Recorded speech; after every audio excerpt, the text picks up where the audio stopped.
We spoke about DPIA yesterday in respect to Indian DPDP Act. Today we are going to talk about some of the key things that DPIA helps you in ensuring that you are compliant and you reduce the risk of handling personal data. Do remember that as of now there are many details available about DPIA as far as the Indian DPDP Act is concerned, but the basic guidelines provided automatically show that the flow would be almost the same that is followed across the world. So welcome to my YouTube channel where you daily see a new content on data privacy, and as I mentioned, we are going to talk about the benefit of doing DPIA, especially for people who are processing sensitive data, and how it helps ensure compliance and reduce your risk. So what is DPIA? A systematic approach where you can identify what kind of personal data you have, processes you use to process the data, identify those risks if any, and mitigate them. That helps you in many ways, and we are going to talk about those in the coming slides.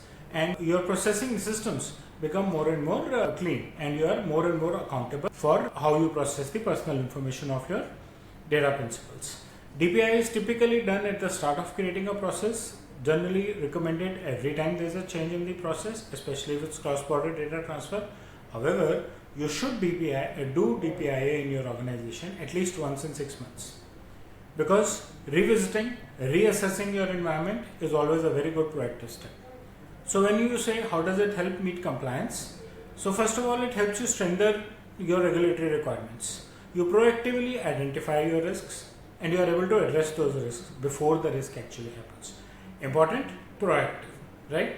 Before it goes wrong, you have taken whatever precautions and you have rechecked that all the necessary precautions have been taken, or maybe you have implemented more precautions.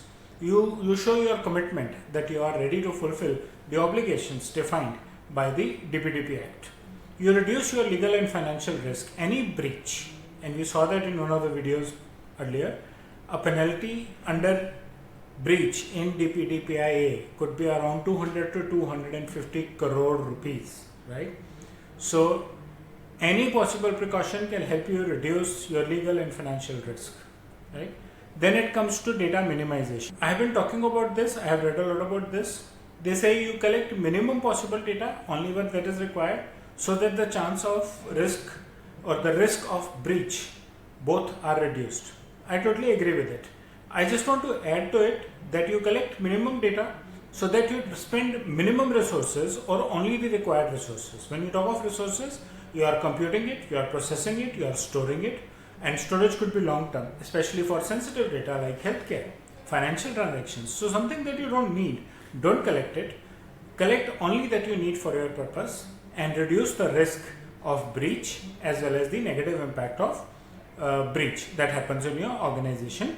You limit the processing being done.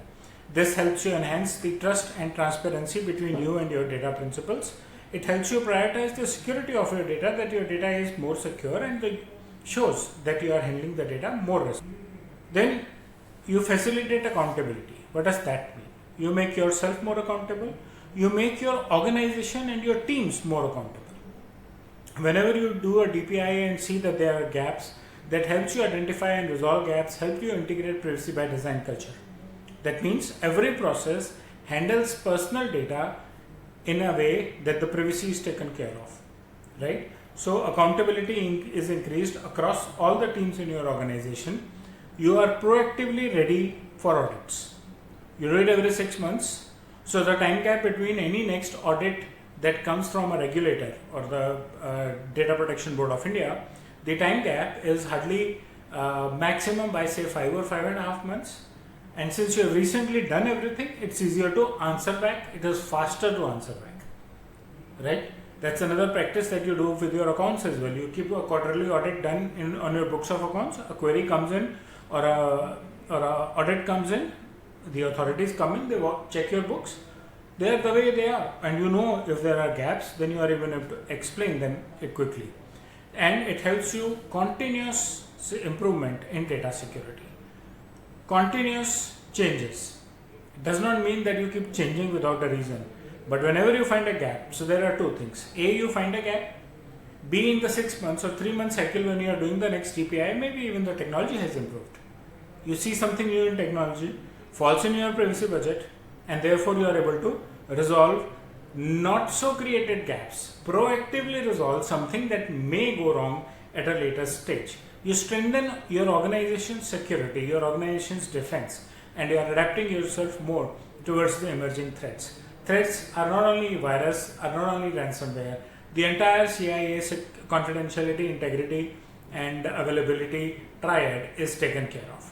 And that's about how DPIA helps you being more compliant with your personal data processing activities. I hope you like the content of my video. Please press the bell and the like icon. Subscribe to my YouTube channel for daily updates on data privacy, and share your feedback in the comment section. Thank you.